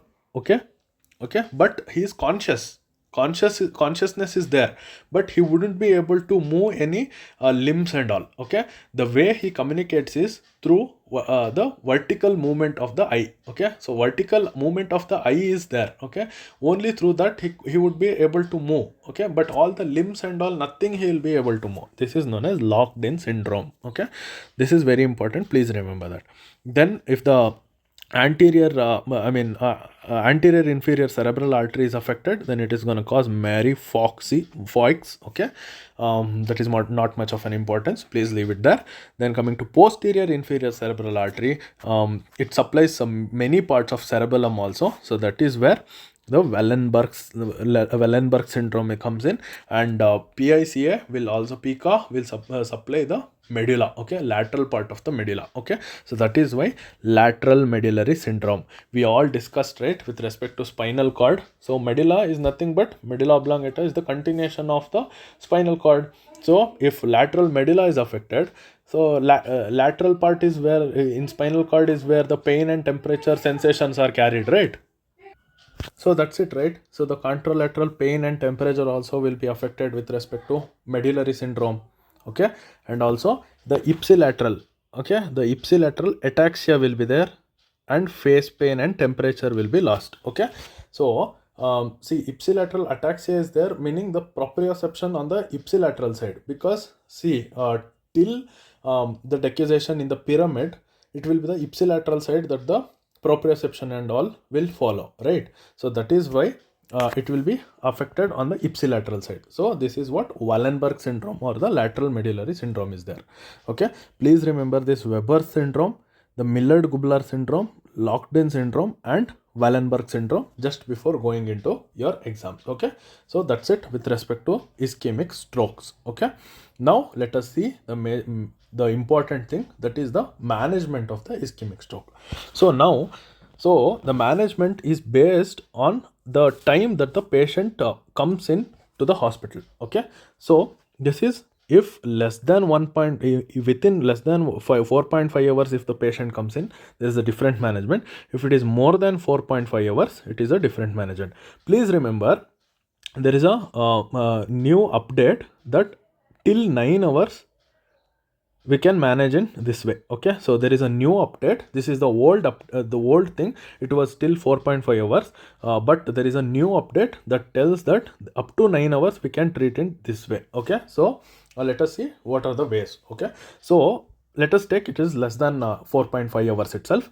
So the thing is, what we do is, once the patient enters the building, if he is coming within 4.5 hours, what we do is, first thing we do is CT. Okay, we'll take them to CT. Someone comes to the emergency with stroke symptoms, so we'll take a CT first to decide whether the hemorrhage is there or not. Okay, so the best way we can diagnose the area of ischemia is by MRI, not CT. But the reason why we are doing CT is to decide whether there is hemorrhage or not. Okay, because the hemorrhage treatment is different, whereas ischemic treatment is different. Okay, so that is why we'll do MRI and rule out there is no hemorrhage. Once the hemorrhage is ruled out, we'll see whether the patient is eligible for thrombolysis. Okay, what does this mean? So some patients who are having a recent myocardial infarction, or if the BP is elevated more than 185 to 110, here the thrombolysis cannot be done. Okay, so that is why we'll see the eligibility. For example, if the patient is eligible for thrombolysis, we'll do the thrombolysis, that is through TPA, transplasminogen activator. Okay, so we saw this, right? It inhibits it activates the plasminogen, so that the fibrin will be activated, the hammer thing and all. We learnt it in hematology, right, with respect to platelet physiology. So the hammer will break down the seal and all. We learnt it, right? So that is where the TPA comes in. Okay, so TPA will break down all the emboli or the thrombus that has been formed in the that particular artery. Okay, so the main thing that we use is tenecteplase. Now this is the new drug, not a new drug, but this is where we have switched it into. We used to use atiplase, but for now it has been turned into tenecteplase. Please remember, tenecteplase is 0.25 mg per kg. It is given IV. Okay, so tenecteplase is what we are using now. Okay, this is the thing. Now suppose this is yes. Okay, the patient can be thrombolized. We will be thrombolizing the patient. For example, if I told you, right, in certain of the cases he cannot be thrombolized, then what do? We go for CT angiogram. Okay, so CT angiogram will be done. Okay, once the CT angiogram is done, if it is internal carotid artery and M1, M2 or the basilar artery that is affected, so then we can go for mechanical thrombectomy. Please remember this, only these arteries, the bigger arteries only, we can go and intervene and remove the thrombus or the emboli mechanically. Okay, so this is mechanical thrombectomy. Suppose, so this is when the patient arrives to the hospital just 4.5, just below 4.5 hours of the attack. So if the patient arrives late, okay, so most of the people come at this stage only, more than 4.5 hours. Okay, so that is why they have come up with the guidelines of 9 hours. Okay, so because the penumbra area saving and all can be done up to 9 hours is the new research that the people have done. Okay, so now coming to more than 4.5 hours, if the patient arrives, the first thing we do is CT again to rule out the hemorrhage, and we can go for MRI directly. Okay, instead of CT we can go directly for MRI only, because anyway the golden time period is lost. We can directly go for MRI. Okay, so in that way. Okay, then if there is no hemorrhage, what we do is we will see whether the perfusion is favorable or not. Okay, so how do we see if perfusion is favorable or not? Is we do something known as mismatch ratio. Okay, so what we are trying to do is whether there is a penumbra area. Penumbra area is the area, for example, a region has a stroke, and around that area, if that area is salvageable, meaning if it is recoverable. Okay, so if that particular area is recoverable, then we'll directly go for we'll decide the region is favorable for perfusion, and we'll try to save that area. This area is known as penumbra. Okay, umbra, this is the penumbra. Okay, around the salvageable area. Okay, so that area we are trying to save. So what we do is we'll do something called as mismatch ratio, where we'll try to do the T max by MTT. Please remember this name, T max by MTT. Okay, so T max by MTT, and also we'll see the cerebral volume. Okay, cerebral blood flow volume will be seeing. Okay, so this is how we will decide whether the perfusion is favorable or not in that particular area. Okay, through MRI we'll be seeing. Okay, then for example, if he's not for example, if he's preferable, okay, so if the perfusion is favorable, then what we do is directly go for CT angio, just like here we are doing for no, when the thrombolysis is not possible. So that is when we went for CT angio, right? Here also, if the perfusion is favorable, then we'll do CT angio, decide which artery that the thrombus has occurred in, then we'll go for mechanical thrombectomy. Okay, so this is when the perfusion is favorable. For example, the perfusion is not favorable and the penumbra area is lost and there is too much damage, then we'll go for IP management, that is the rehabilitation. Okay, so rehab, like all the will try to recover the patient from losing the function of that particular limb or that particular function. Okay, so this is what we'll do. So this is the entire management of how we will do the management of the ischemic stroke. Okay, so that is what the salvageable tissue will do the mismatch ratio. So that is like hypoperfused tissue by the core, that is the unsalvageable area, is what we'll take the ratio. If it is more than or equal to 1.8, then it is decided as salvageable tissue. Okay, so this is the value that I want you guys to remember. So this is all and everything with respect to ischemic strokes. Okay, so now moving on to hemorrhagic strokes. So note that Charcot-Bouchard microaneurysm. Okay, so Charcot-Bouchard microaneurysm, it happens in chronic hypertensive patients. Okay, where does it happen? It happens in the lenticulostriatal artery. Okay, lenticulostriatal artery will be in the middle of the brain. Okay, if it is the brain, it will be somewhere here in the near the middle brain, midbrain and all. Okay, so lenticulostriatal artery will be here. So we'll this is called Charcot-Bouchard aneurysm. Okay, microaneurysm. Okay, this happens because of the hemorrhage. Okay, this is the most common type of hemorrhage that might happen because of hypertension, chronic hypertensive patients. Okay, so this might happen, and we can see the arachnoid hemorrhages and all, subarachnoid hemorrhage and all in this particular cases. Okay, so in hemorrhage patient, how do we know even before doing CT or MRI, just by seeing the clinical case, just by seeing the clinical case, how can we know the patient is having hemorrhage and which area is the patient having the hemorrhage? Is by seeing the pupillary reflex. Okay, so what happens is, if it is a intracerebral hemorrhage, it is going to be the parasympathetic system that is lost. If the parasympathetic system is lost, then the pupil will be dilated, right? So that is how we can see it is going to be intracerebral. Okay, intracerebral. If it is a pontine hemorrhage that is happening, then the sympathetic system will be lost and it will be pinpoint pupil.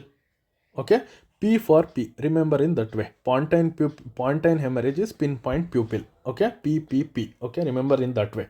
Pinpoint pupil. So this is how you can judge just like even before doing a CT. Suddenly, if we want to save the patient from hemorrhage, so if we don't have enough time for CT and all, so this is how we judge whether the patient is having a hemorrhage or not. Okay, so that is the thing. Okay, now coming to the main three kinds of hemorrhage, that is epidural hemorrhage. It is outside the dura, so it looks like a lemon. Okay, epidural, it looks like a lemon.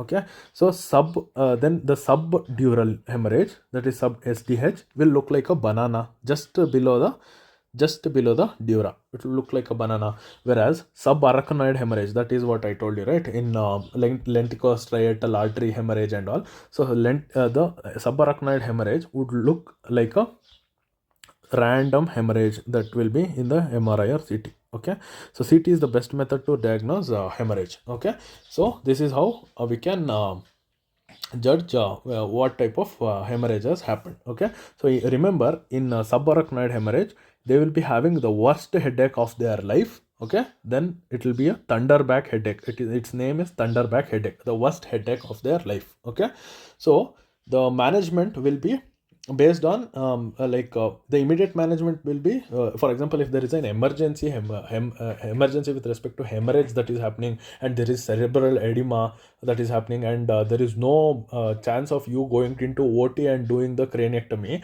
So how do we save the patient, or how do we save the brain of the patient is, so if the ipsilateral pupil is dilated, for example, left eye pupil is dilated, it is the ipsilateral temporal burr hole that we do. Okay, on the same side, if the ipsilateral is dilated, it means that on the same side the hemorrhage has happened. That is why we'll do the temporal burr hole on the same side to salvage the damaging cerebral edema. Okay, if no localizing sign is there, we cannot differentiate the pupil whether it is dilating or constricting. So please do the left temporal burr hole, because left lobe is the dominant lobe. So that is why most of the time it will be the left lobe that is being affected. Okay, so that is why we'll if the localizing sign is not there, then we'll go for temporal left temporal burr hole. Okay, so then when it comes to EDH management, that is extradural hematoma, for everyone we do not do decompression surgeries. Okay, so if it is less than 1.5 centimeter hemorrhage, it is going to be observation that we do. If it is more than 1.5 centimeter, we are going to do the decompression surgery. Okay, we'll do the craniotomy and all. Okay, so this is how we'll manage the ischemic stroke patients and the hemorrhagic stroke patients. Okay, so these are certain of the things. So now some important points are, some of the basics of MRI is, please remember WW1 meaning these are the kinds of MRI that we do. That is WW1 meaning white is white on T1, whereas WW2 is water is white on T2. Okay, so this is how the MRI would look like. Then in flare, everything would look dark. Okay, so this is how the tissues would look like in different MRIs. Then coming to UMN and LMN lesions, we have all been learning since our final years, right? The UMN lesion that I told you, right, from beginning of the cortex till the anterior horn of the spinal cord is upper motor neuron, whereas from the anterior horn cell to that particular muscle, it is going to be lower motor neuron. Okay, from the cortex till the spinal cord, it is going to be upper motor. From the spinal cord till the muscle, for example, this is a biceps muscle, so this is known as lower motor neuron. Okay, this is upper motor neuron. That's it. Okay, so in upper motor neuron, there is no muscle wasting. Okay, so muscles are not getting affected here, because the lower motor neuron is not getting affected. So that is why there is no wasting here. Whereas in LMN palsy, there is a muscle atrophy, because there is literally no movement at all. Okay, so that is why there will be muscle atrophy in long term. Then coming to tonicity, so hypertonicity will be there. Hypertone will be there in UMN palsy, whereas hypotonicity will be in LMN palsy. Reflexes will be exaggerated in UMN palsy because there is no inhibition of the reflexes. The entire upper motor neuron is affected, so there is no inhibition at all. So that is why the reflexes will be exaggerated, whereas the reflexes will be diminished in respect to LMN palsy.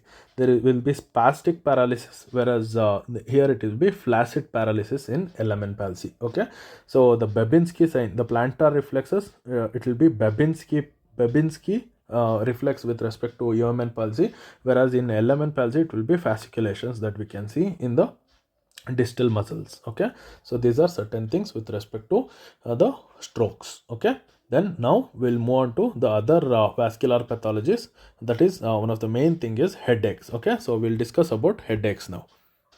So now with respect to headache, there are two kinds of headaches. Okay, so one is primary headache, then the secondary headache. Primary headache is tension headache, migraine headache, and the cluster headache, whereas the secondary headaches are underlying by the underlying diseases. Okay, so if there is any underlying disease, for example, let us take SDH, I told you, SAH, that is subarachnoid hemorrhage and all. So because of that, if the headache is happening, it is going to be secondary headache. Okay, so it is in that way. Now let us see the primary headaches one by one. So tension headache, okay. So a tension headache, it is like a band, okay. So around the head it will be there, not only on the unilateral side, it will be bilateral, okay. So more common in females, it will be there only for 30 minutes, okay. It is the tension headache.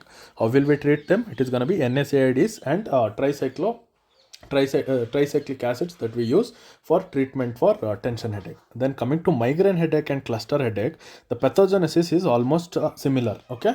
So what happens is there is some trigger which causes the irritation of the trigeminal nerve, okay. So trigeminal nerve, that is the cranial nerve 5, is what is getting irritated, which releases the CGRP hormone, okay. So this CGRP hormone will cause the meningeal vasodilation, okay. So this meningeal vasodilation is what causes the migraine and the cluster headaches, okay. So what happens is when the vasodilation is happening, so parasympathetic activation will happen. Based on that, CGRP will cause the parasympathetic activation, which causes the cluster headache. If the meningeal vasodilation is there, it will cause the migraine, okay. This is the major difference between cluster headache and migraine, okay. So two similar pathogenesis.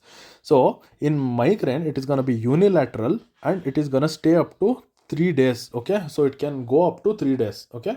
So the clinical feature will be, there will be pulsating pain along with associated with nausea, aura, and photophobia and phonophobia, okay. So these are the clinical features that the patient might come up with.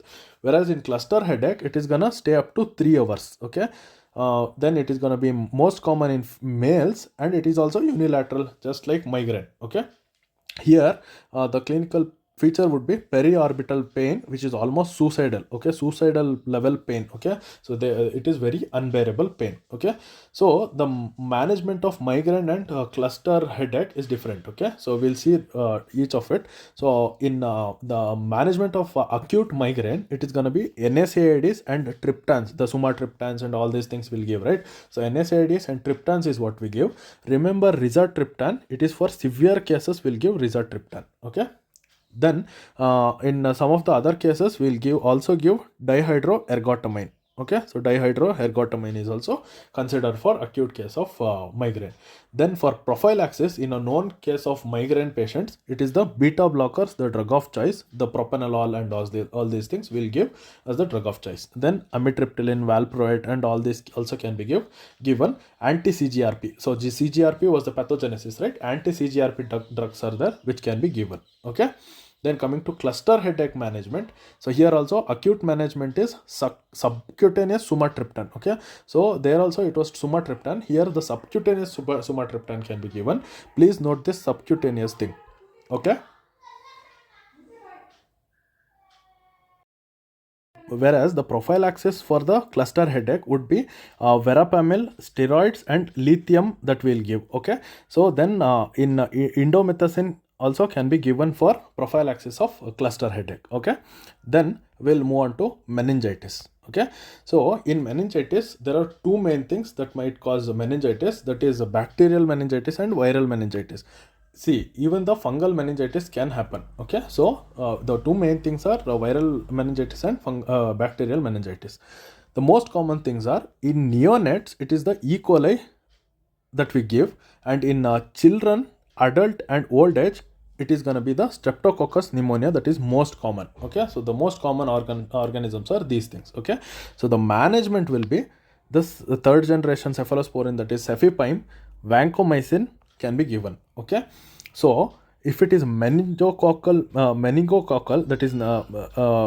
that is acting, so it is going to be ceftriaxone. Remember Neisseria meningococciditis, so it is going to be ceftriaxone, right. So wherever Neisseria is there, we are going for ceftriaxone, so remember that. And if it is a listeria that we are suspecting, please remember along with cefepime and vancomycin, we are going to add ampicillin, okay, if the listeria is suspected, okay. Then when coming to viral type of meningitis, it is going to be HSV, okay, HSV1, okay. So here the temporal lobe encephalitis can happen, okay. Temporal lobe encephalitis is there, please suspect HSV1, okay, human simplex virus 1, okay.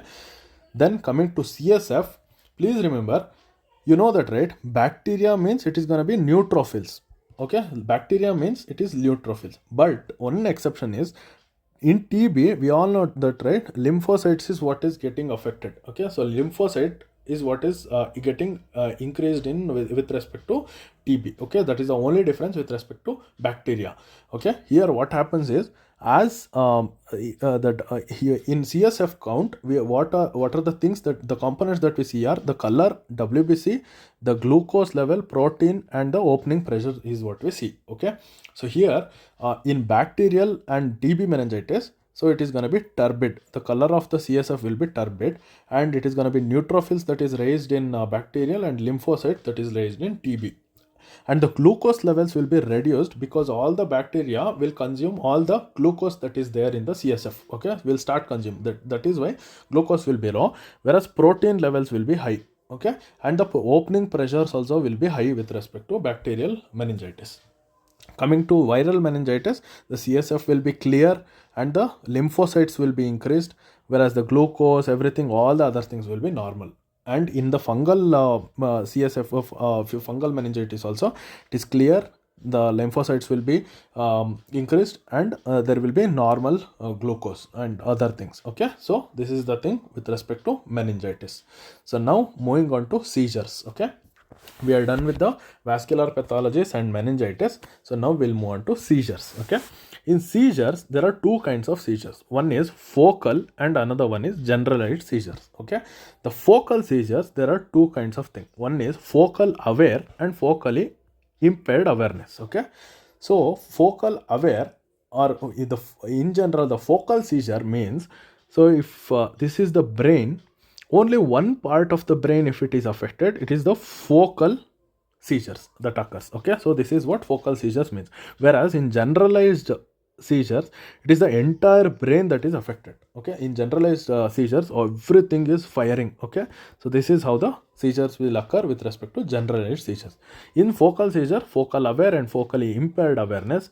In focally aware, it is going to be Jacksonian march that will be there, whereas in focally impaired awareness, it is going to be lip smack, pill rolling, just like Parkinson's, it will be there. Okay, so drug of choice will be carbamazepine and lamotrigine.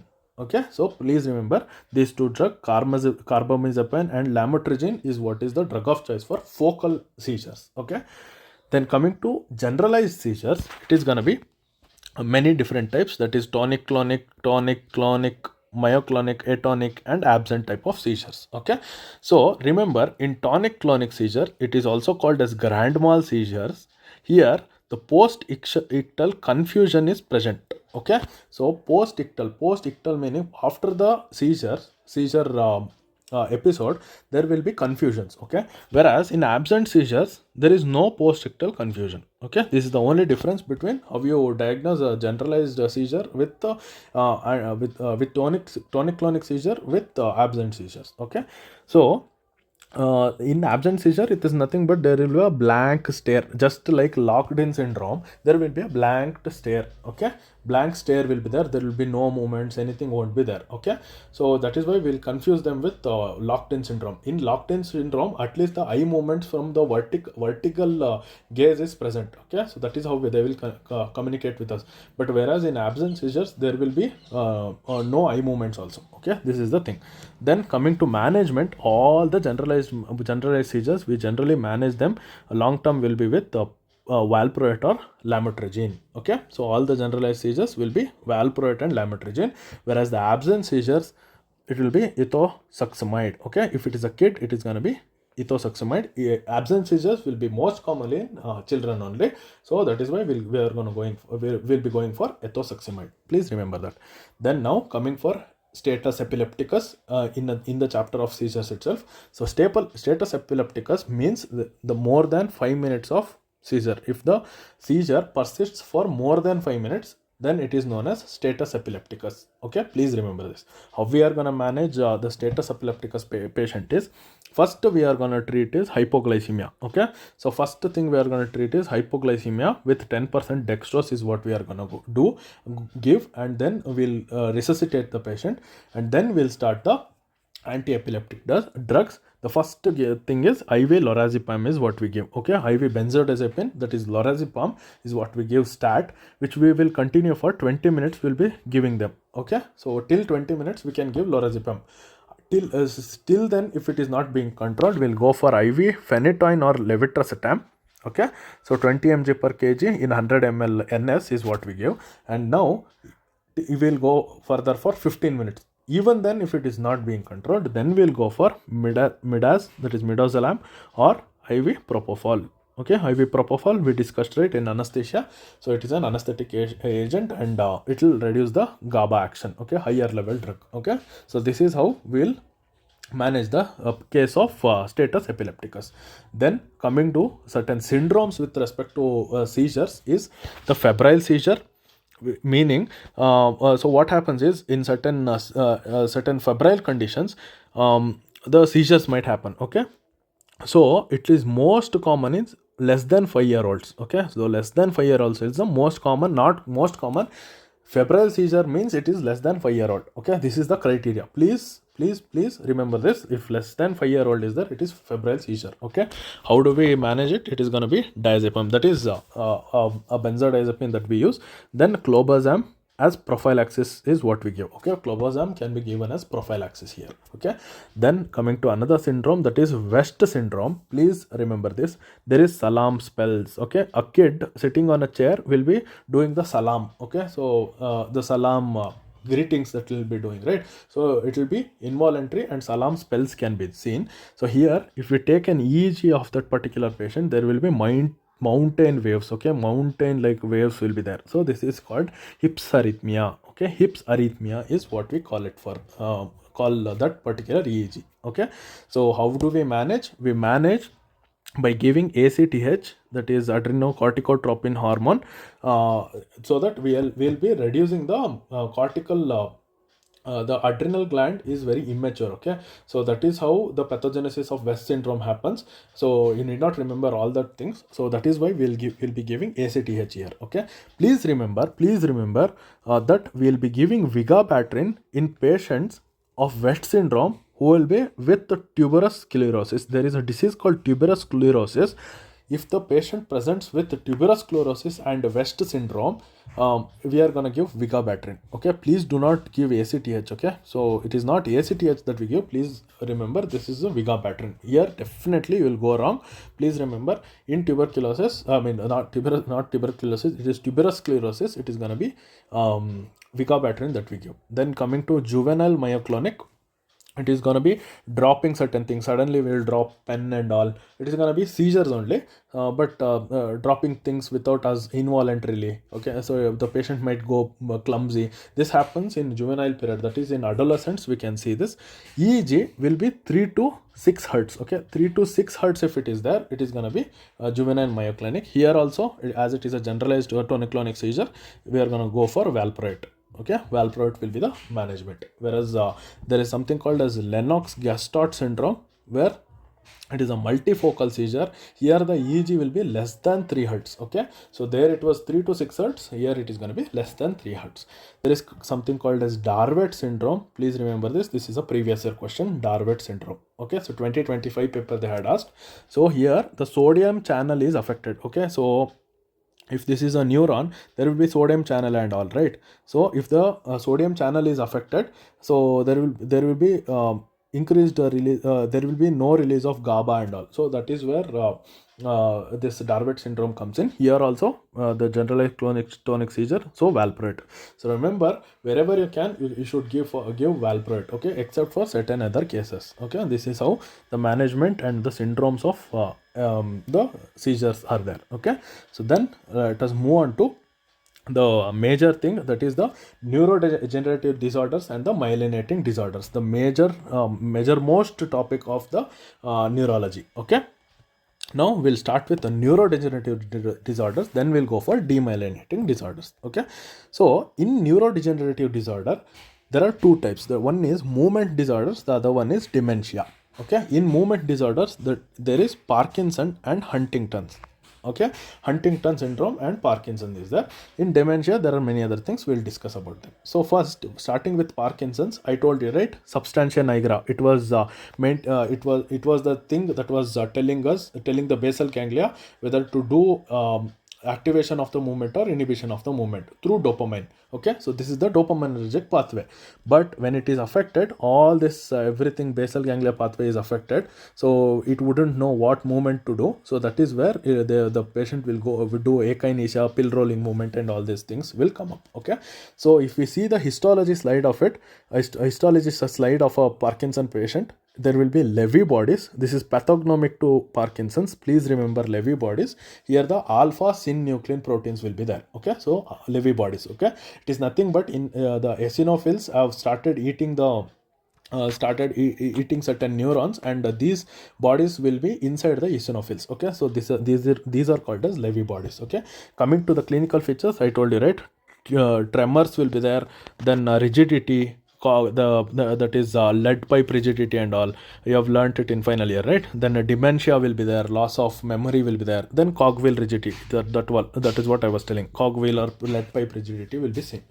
Okay, how do we manage? Is we are giving levodopa. Dopamine is lost, that is why we are giving levodopa. Only levodopa cannot be given in any patient. Okay, so that is why we are going for carbidopa. Okay, so there is degradation of levodopa in the body, so that is why we'll always be giving with the carbidopa. Okay, so remember this is a gold standard. Okay, then there is something called apomorphine. For severe episodes of Parkinson, we give apomorphine. Okay, then there is other type of treatment, that is DBS, that is deep brain stimulation, is what we can give for Parkinson patients. Okay, so this is everything about Parkinson you should know. Then coming to Huntington's disease, it is because of a gene defect. Okay, where there is loss of GABA. Okay, so GABA meaning there is no inhibition, so from striatum there is no action. So basically it is basal ganglia pathway that is being affected.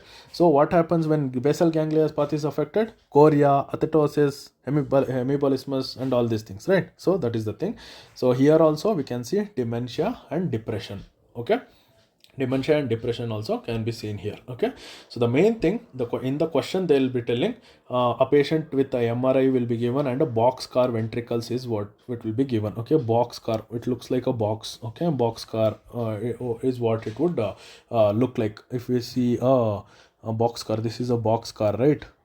So this is how the MRI of the ventricle would look like. Okay, so how do we treat it with is tetrabenazine. Okay, so this is the thing. So now moving on to the other disorders, that is the dementia disorders. Okay, now we are done with the movement disorders. Now we'll go for dementia disorders. So dementia disorder is nothing but we are losing the memory. So there are different kinds. First thing is Alzheimer's. We all know this, right? All the old patients will be having Alzheimer's and all. So that is what is Alzheimer's. So what is it? Let us see.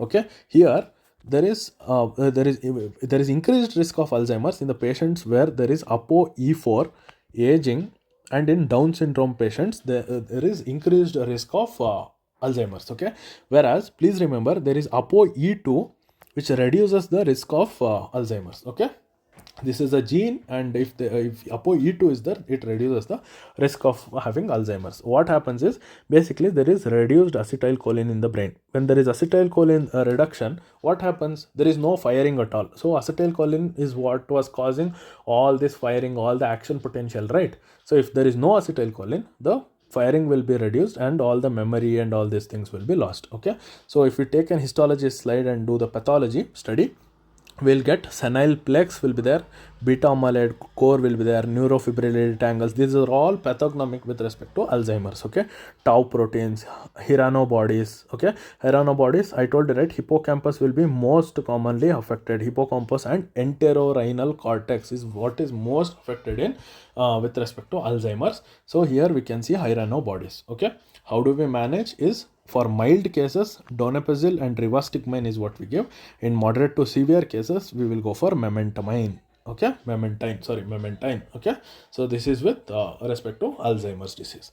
Then similar to Parkinson's, there is something called as Lewy body dementia. Okay, I'll come back to Pick's disease. There is a very similar one to Alzheimer's disease. Parkinson's disease, Lewy body dementia, where there in the Parkinson, it was only the basal ganglia that was affected. Here in Lewy body dementia, the entire cortex is affected. On the Lewy bodies will be present in the entire cortex. Okay, so the clinical features will be visual hallucination, fluctuating cognition, and all these things will be there. Sleep will be not present, and all these things will be there. See, that is what, if the cognitive decline is there in a patient, and the Lewy bodies are found in the pathology. Okay, if the cognitive decline was there less than 1 year, if after all these features, if it is less than 1 year, it is going to be Lewy body dementia. If it is more than 1 year after developing the symptoms, the dementia occurred, then it is going to be Parkinson's. Okay, so this is the difference between Parkinson's and Lewy body dementia. Coming back to Pick's disease, this is called frontotemporal dementia, where the frontotemporal lobe atrophy is there. Okay, here also similar to Alzheimer's, there is tau proteins. Okay, so the clinical features will be early personality and behavioral changes, because see, we discussed, right, frontal lobe is what what is important for behavior, initiation, and all these things, right? So here is where all the personality changes and all will come up.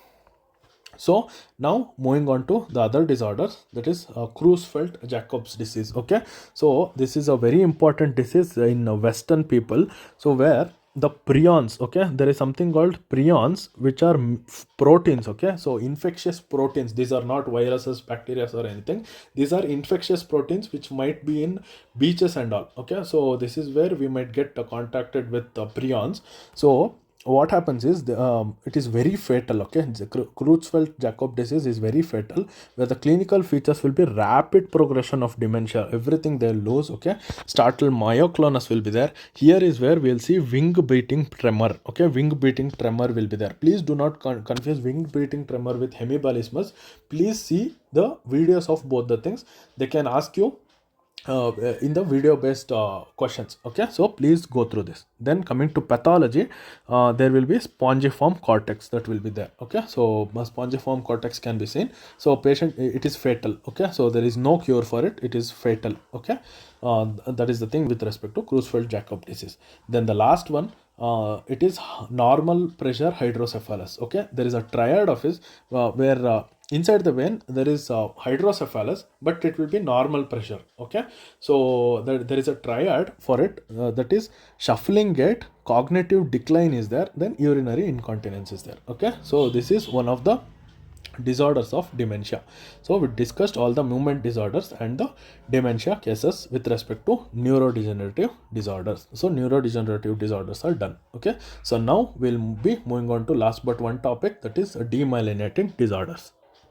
So now with respect to demyelinating disorders, let me tell you what it is first. Okay, so demyelination meaning, so there is a cell neuron, then there is axons, right? There is myelin sheath around it. Okay, so this is what protects and propagates the neural signals. If this outer covering the myelin sheath is affected, that is known as demyelination. Okay, so demyelination, so here the protection and propagation is affected from the neurons, from all the typical neurons. Okay, so the difference that comes up with demyelinating disorder is where particularly is the pathology is, whether it is in the brain or in the peripheries. Okay, so let us see one by one.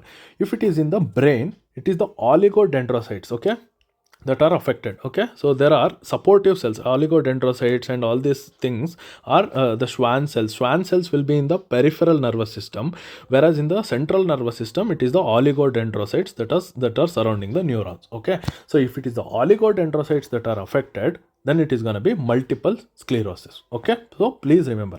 Then if it is the Schwann cells that is affected, then it is going to be Guillain-Barré syndrome. That is the main difference. Okay, that's it. Okay, so two main things are sorted. Okay, so multiple sclerosis, it is an autoimmune disease which belongs to HLA-DRB1. Okay, so remember all the HLAs, the important ones. Remember, right, HLA-DR4 will be rheumatic disease, whereas I told you, right, R for R.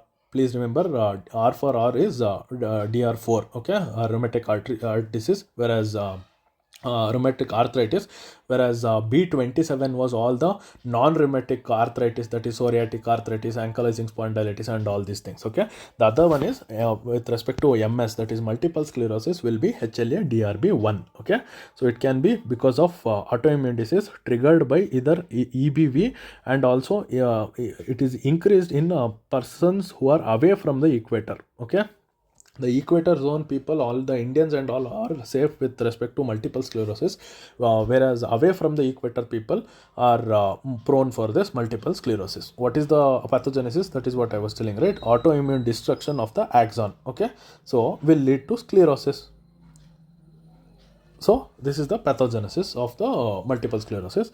So the clinical features from brain will be seeing, okay, from one by one will be seeing. So optic neuritis from eyes, it is going to be optic neuritis. This is very pathognomic. Please note this, optic neuritis. Okay, I'll explain this to you once again in ophthalmology. Please remember optic neuritis.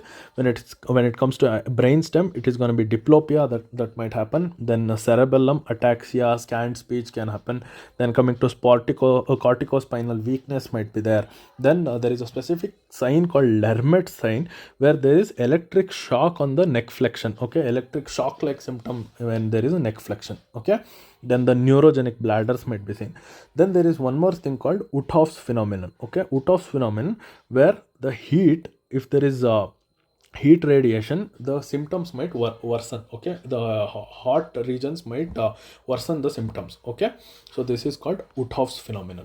Then coming to investigation, it is going to be MRI and CSF examination that we do. MRI specifically Dawson's fingers. Okay, so when we see MRI paraventricularly, there will be a Dawson's finger like projections. Okay, so this is called as Dawson's fingers. Okay, then CSF, there will be IgG high. Okay, so when there is a protein, that if we are seeing protein, it is going to be high IgG levels. Okay, then coming to the management, it is going to be steroids, the mainstay of treatment. Then coming to DMRDs, that is disease modifying anti-rheumatic drugs. Okay, so these are the things that can be given for management of MS. Okay, moving on. Similarly, there is oligodendrocyte destruction, that is progressive multifocal leukoencephalopathy. Okay, so here also there is oligodendrocyte destruction.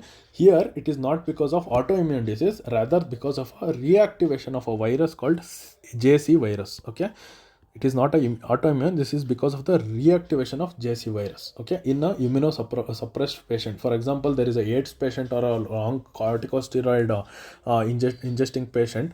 So he was contacted with JC virus, and if there is activation, it will lead to progressive multifocal leukoencephalopathy. Okay, clinical features are, it is rapidly progressive, and it is fatal. Okay, so just like Creutzfeldt-Jakob disease, it is also fatal. Okay, please remember that.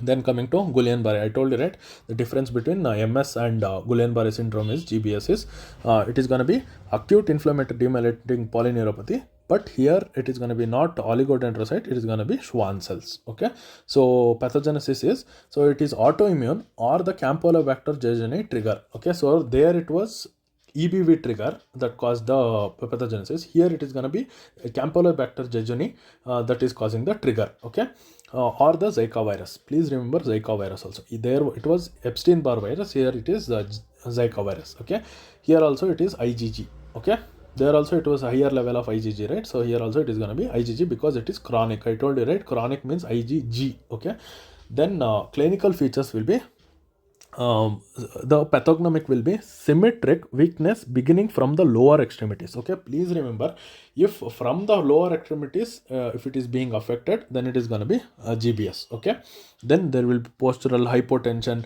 and all these things. When the patient gets admitted, no, we'll get to see all this postural hypotension and all. Then autonomic dysfunctions might be there. Okay, then severe proprioception defect also will be there. Okay, then coming to investigation, there also we did MRI and CSF. Here also we are going to do MRI and CSF. There is no point in doing MRI. Okay, so it is going to be CSF, because MRI, here the central nervous system is not getting affected, it is a peripheral nerve, right? So CSF is what is the mainstay of investigation. So here there will be normal cells in the CSF, but there will be increased level of proteins.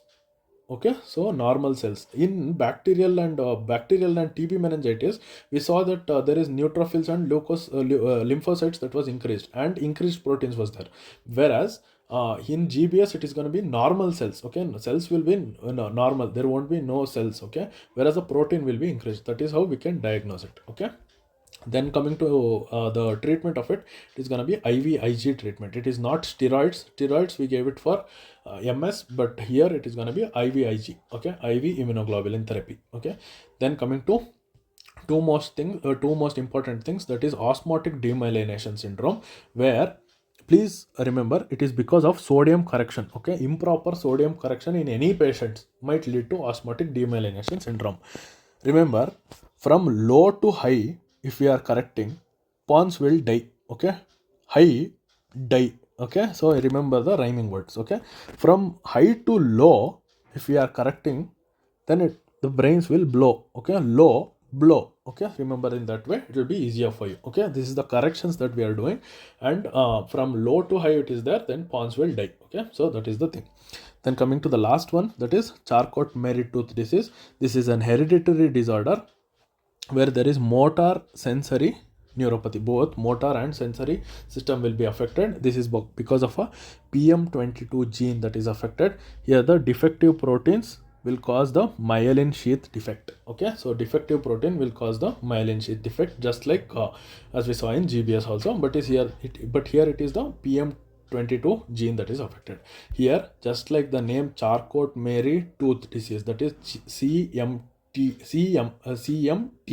here the clinical feature will be can't move my toes. Okay, CMT. Okay, can't move my toes. Toes is what is getting affected here. Okay, from the toes, like beginning will be from the toes. Okay, so this is we might even confuse them with type 2 diabetes mellitus or polyneuropathy and all. So please, we'll have to go for investigations and then decide whether it is CMT or the type 2 diabetes polyneuropathy. Okay, that happens. So this is with respect to demyelinating disorders. The two main thing, the degenerative disorders and demyelinating disorders are done. Okay, see, all these things you are not going to go write some theory exams and all, right? So it is going to be the information that I told you, you'll be you'll be able to remember in your exams, and you should be able to like just grab, okay, okay, so this is the thing, and correlate and just tick off the right answer. So that is the thing with the competitive exams. Okay, you need not write anything.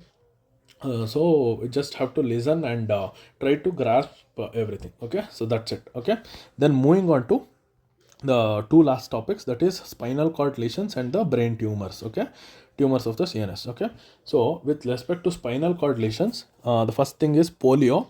Here we know that, right, viral infection it is. It will destroy the anterior horn cells of the spinal cord, which will lead to element lesion. Anterior spinal cord, I told you, right, will carry the motor signals to the brain. I mean, so motor signals to the muscles. So here, if the element is lost, then there will be asymmetric weakness with the muscles, and the complication would be respiratory failure. If there is respiratory failure, then it would be a complicated case of polio. Okay, so this is the thing. So polio is almost eradicated, right? Then coming to spinal muscular atrophy, it is an autosomal recessive disease, which is because of SMN1 mutation, which will lead to LMN apoptosis, similar to polio only, but here it was not a viral case, but because of a mutation, because it is a inherited disorder. Okay, spinal muscular atrophy. Duchenne muscular dystrophy, remember, right?